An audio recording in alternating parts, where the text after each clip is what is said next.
Welcome to the Untrapped podcast, where we're motivated and inspired about success, small business, and personal development. And now, Curt Kempton. The AI revolution is here.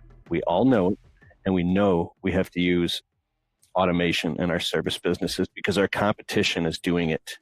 We have Curt Kempton, the founder of ResponsiBid, on the Untrapped podcast right now. He's a good friend of mine. I'm so honored.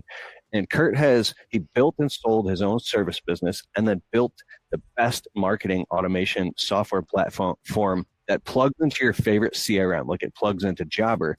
And literally you can sell and close jobs while you sleep with the software called ResponsiBid. And he's had invested, I don't know how much time, energy, and money in years and years. Ever since I've known you, you've been doing ResponsiBid. It's been like, how many years have you been doing this? Oh, man, over 10 now. Over 10 years. And bro, can you talk about, I just want to get right into the meat and potatoes.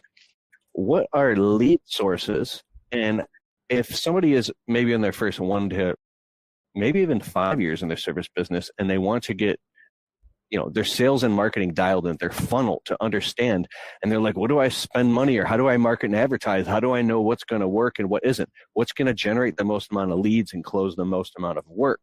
Can you clarify some of that? Yeah, that's a really good question. And actually, it's funny. I don't think enough people actually really think about that question or the implications. So if you imagine your business, it generates money, what people refer to at the bottom of the funnel. So what is the funnel I'm referring to? The funnel represents your sales process.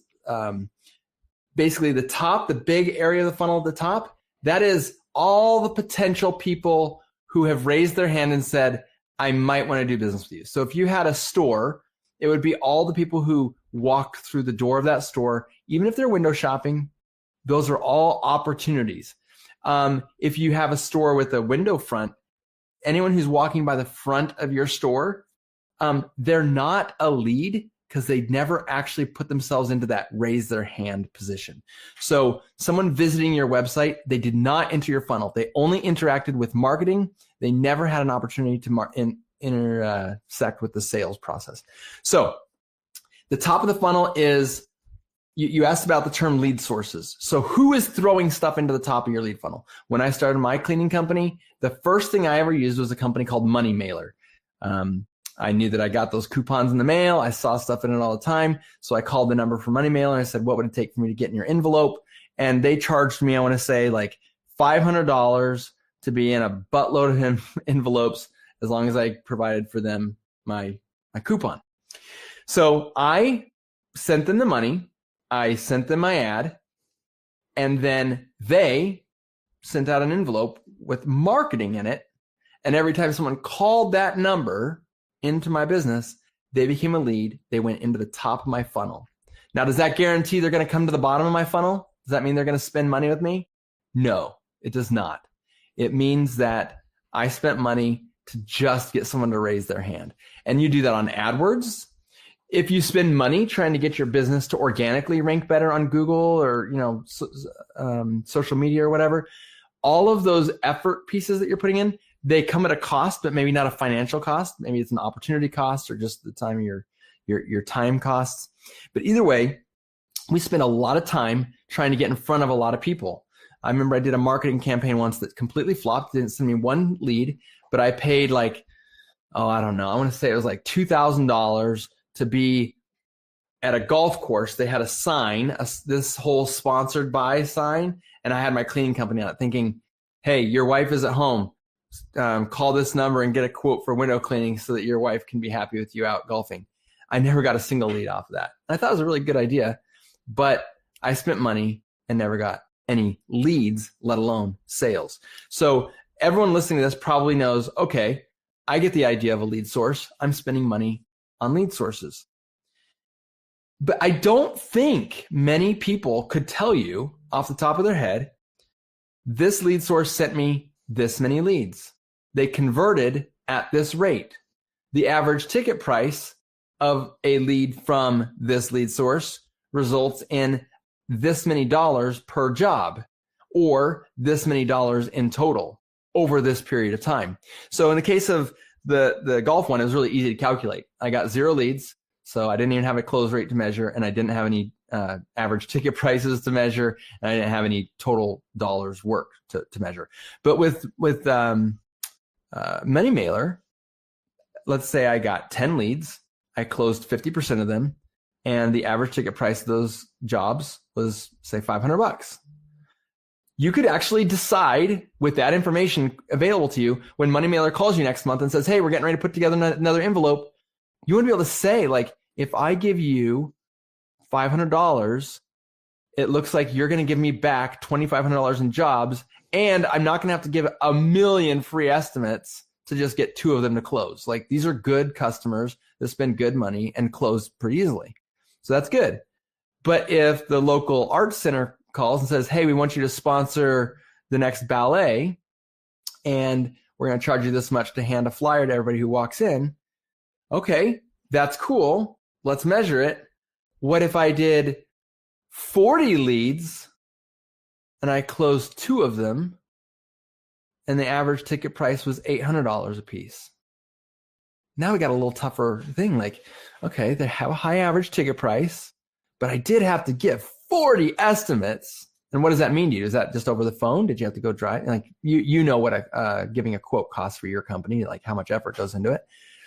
So now you have information to say, yes, high ticket price, very low close rate, lots and lots of work to go out and get those. Your customer acquisition costs could be more than just money. That's right. There's a cost to it. There is. And so when you think about your lead sources, if you think about them in terms of effort and in terms of return on investment and in terms of like the average job size, those are all factors that you can put in, not just to decide if you're going to redo it, but maybe it's worth negotiating.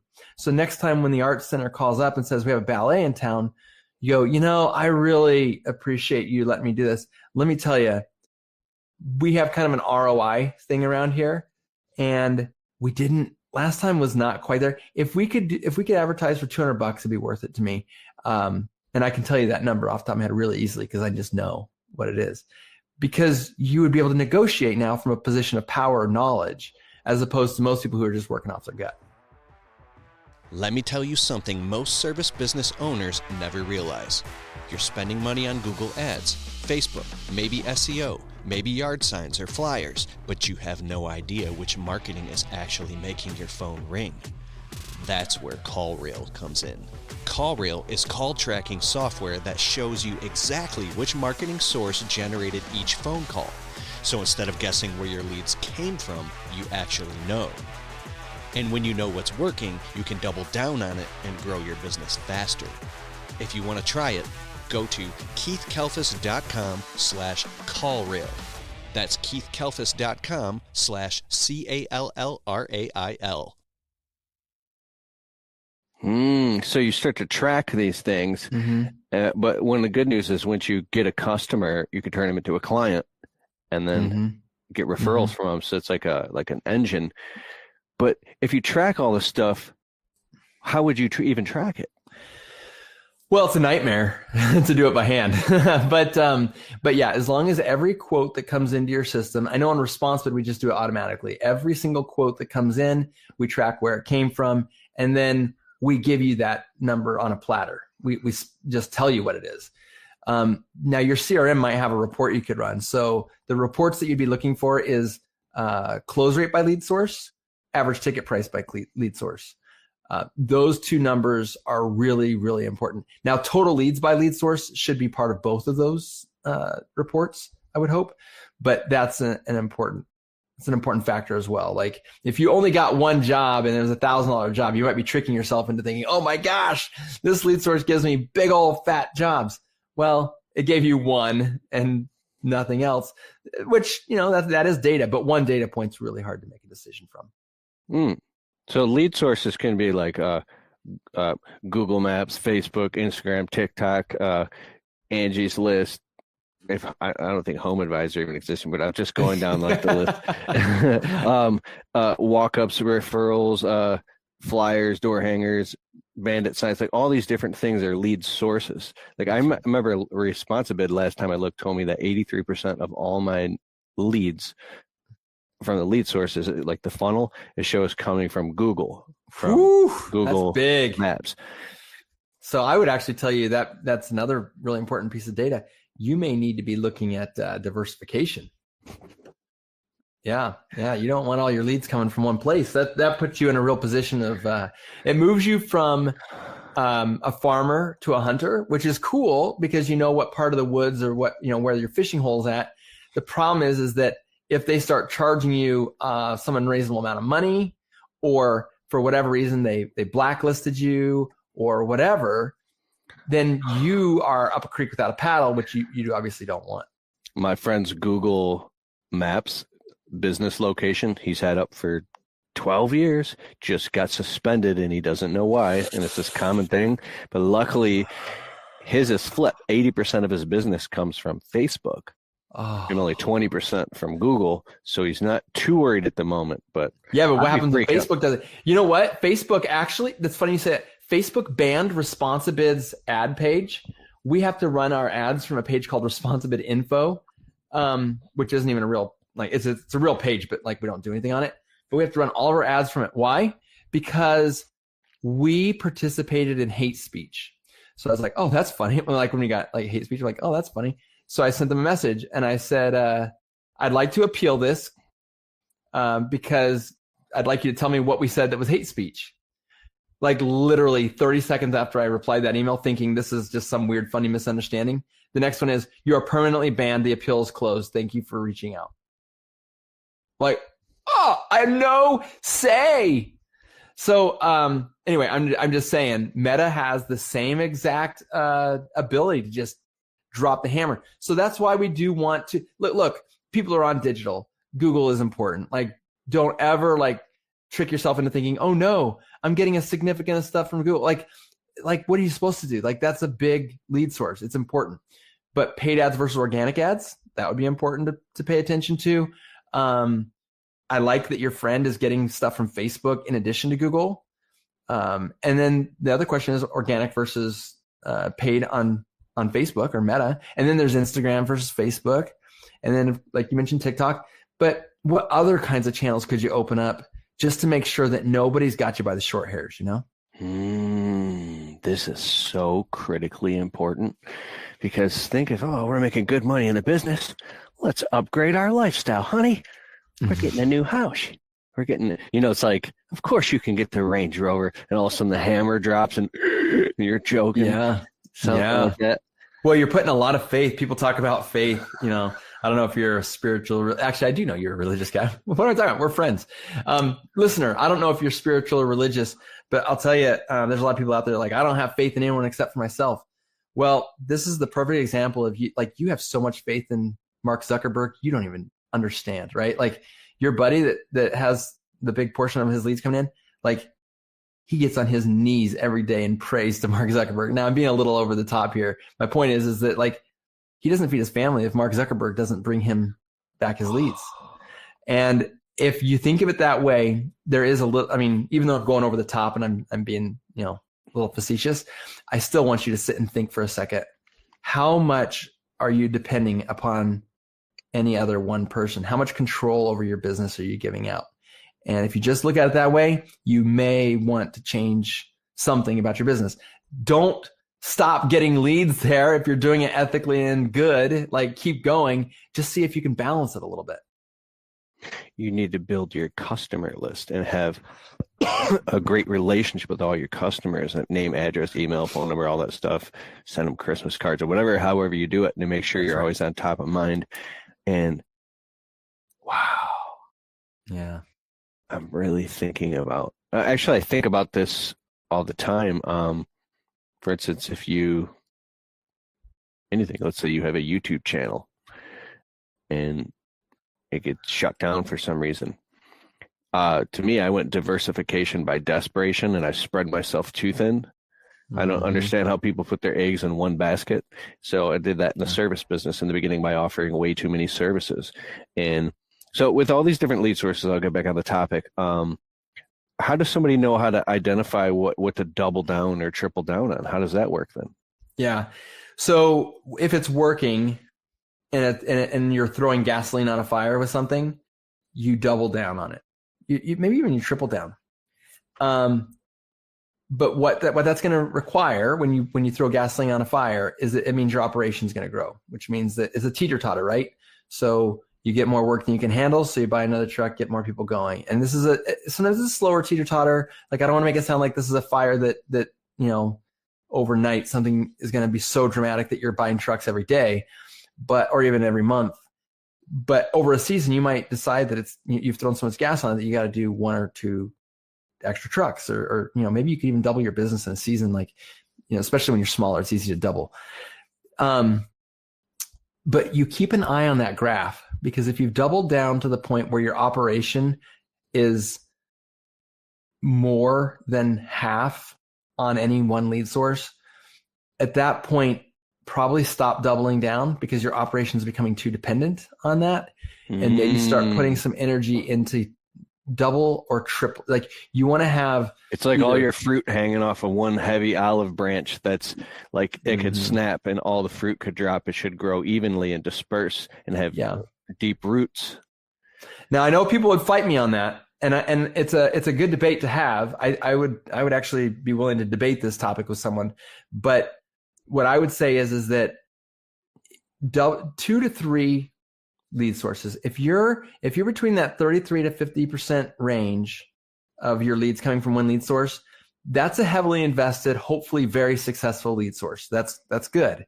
And as long as the ROI on that lead source is good, return on investment's good, then that's pretty good. Once you cross over that 50% line, you start moving towards 60 and 75%. You actually should probably start feeling a little nervous. And there, again, really aggressive people out there might say, no, if it's working, you just keep feeling it. Worry about it later. Move fast, break stuff. That's how it works. But the problem is we're playing with people's, like, your employees and your trucks and stuff, like their livelihoods. And that's where I get a little more conservative. And I would say, okay, you figure out the recipe here. It's working good. Let's see if we can convert that recipe into something that works on another channel pretty good. And you already brought up something that I think is also quite valuable. You have a list of your own customers. Maybe you have some community social media pages that you're on. And don't forget that recouping, whether it be through repeat business or whether it be through referral business, that can be another arm. And that's an arm that when it's double, when you're over the 50% line on that, everyone says, I'm all referral business. Yeah, really? What percent is it? Well, I don't really know. So you're not all referral business, because if you're not doing anything intentionally. If you're doing it intentionally, you're measuring it, you know what it is. So I always tell people that tell me they're referral business, like, unless you can actually specifically spell it out, like, I don't believe you. But that's what I would say, is that that's the one branch that you can allow to get a little out of hand, because you have such a good referral program that it works all the time. I just know people are fickle. People are fickle. So, but if it's paid ads of any kind, or if it depends on someone else's technology, even organic, like Google ads, organic Google search versus Google ads.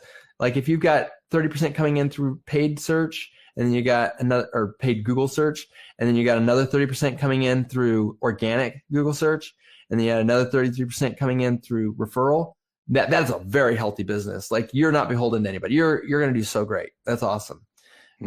Just make sure you're operating ethically, because if Google decides to change something, obviously it can affect you, but traditionally Google only punishes people who are doing things on the less than savory side.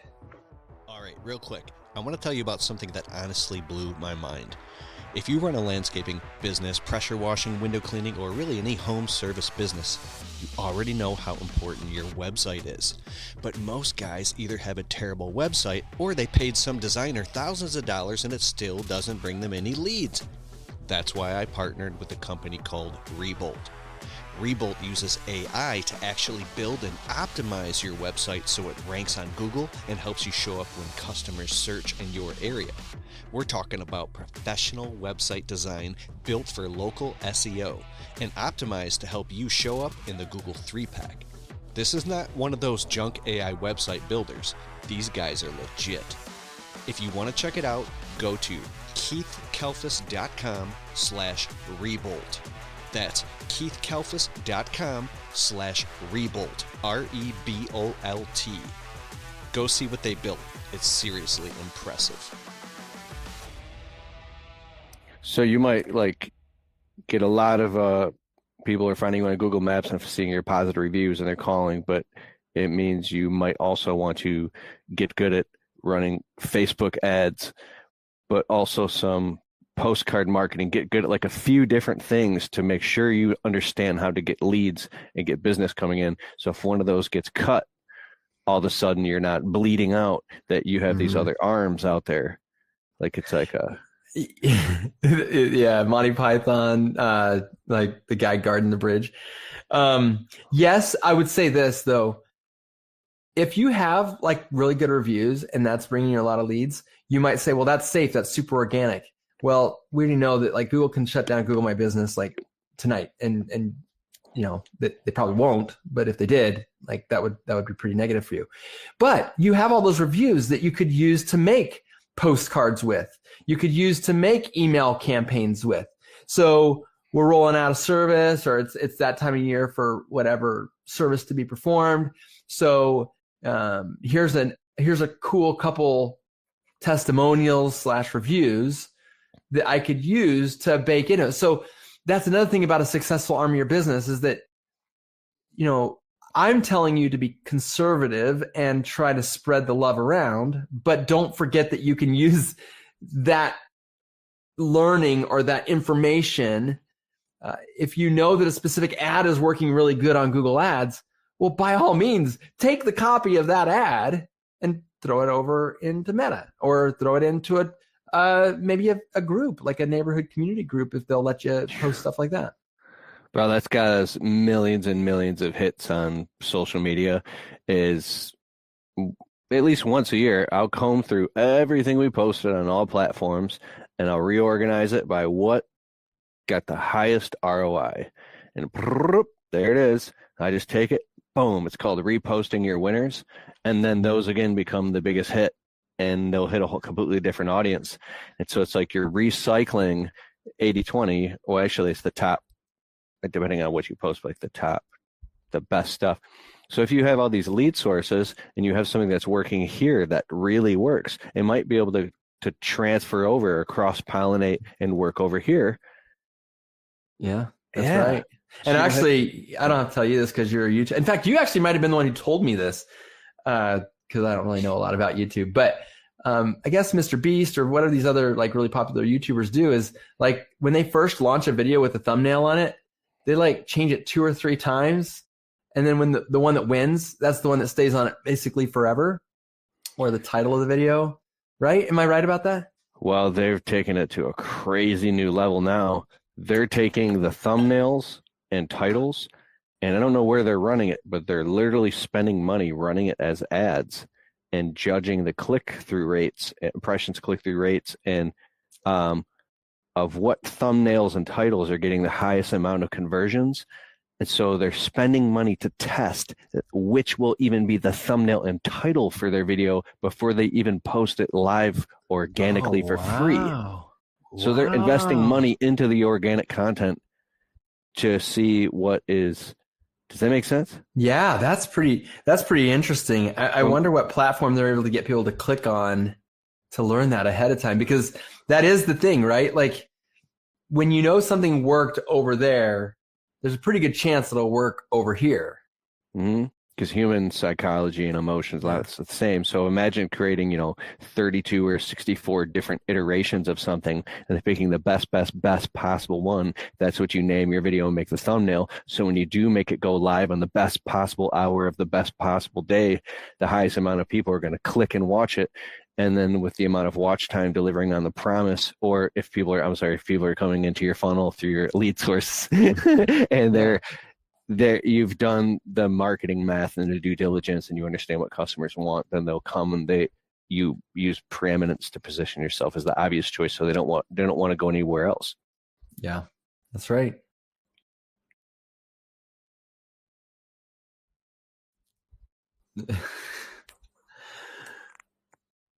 I'm not talking. I get excited and I'll start talking too much.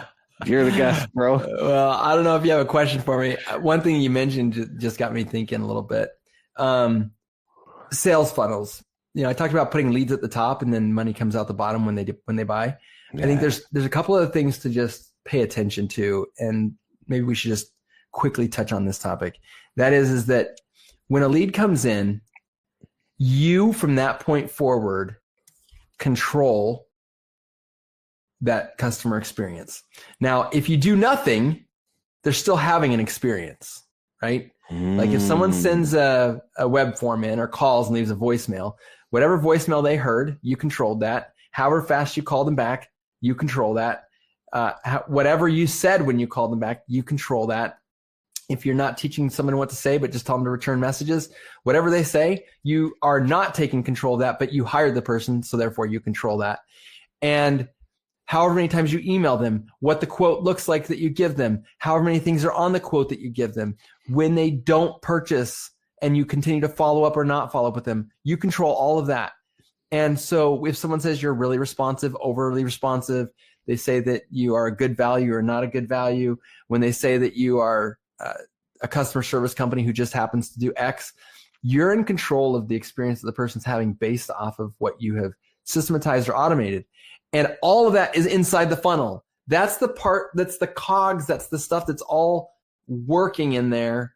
And it's either progressing things forward or it's maybe literally ejecting people out the top, if you think about it. If someone calls you during business hours on a Thursday and you call them back after business hours on a Wednesday, nearly a week later, you gave them a customer experience. I would be willing to bet that, and even worse, if you don't call them back, I would be willing to bet that customer experience is not going to result in any work, nor any referrals, nor, spending whatever money you spent to get that lead in a wise way. So that's probably a good message for us to talk about tonight as well, just to make sure that we're sort of laying it out there that you have to put together the experience you want your customers to have, and you have to systematize it in a way to guarantee that they're going to get it every time. Otherwise, some customers are out there saying, wow, what a great company. And other ones are like, this company sucks. And you know why? It's because you're inconsistent. So you got to be consistent to be good. Inconsistency in any fashion will end up resulting in poor customer experience. So you can get excited about your business again and start to run it like a scientist. That's right. A mad scientist. A mad scientist. All right. Can you tell us all about ResponsiBid and what it does and how it works? I created a group called the Untrapped Alliance where we go live every other Wednesday night in a controlled environment. I'm sick of scrolling on social media. I'm sure you are too. Let's get focused on our businesses. We already started the group, so if you join at keithkalfas.com/alliance, you can get access to the replays. And the bonus is we're going to have special guest experts who run multiple 6- and 7-figure businesses. They're going to come on and teach us how to do sales, marketing, persuasion, close higher ticket jobs. These are people who got their shit together. And I'm really excited to have them on. Go to keithkalfas.com/alliance. I'll see you on the Wednesday night call. Let's go. Yeah, ResponsiBid is a sales automation system that basically turns specifications of a job into really compelling proposals. So it's basically two things. It helps customers to close at higher rates because it positions all of your sales process to be good, better, best, and people are more likely to say yes to these compelling proposals. And it also closes people at a higher dollar amount. And that is because people typically will upsell themselves. No one wants to be sold, but everybody wants to buy.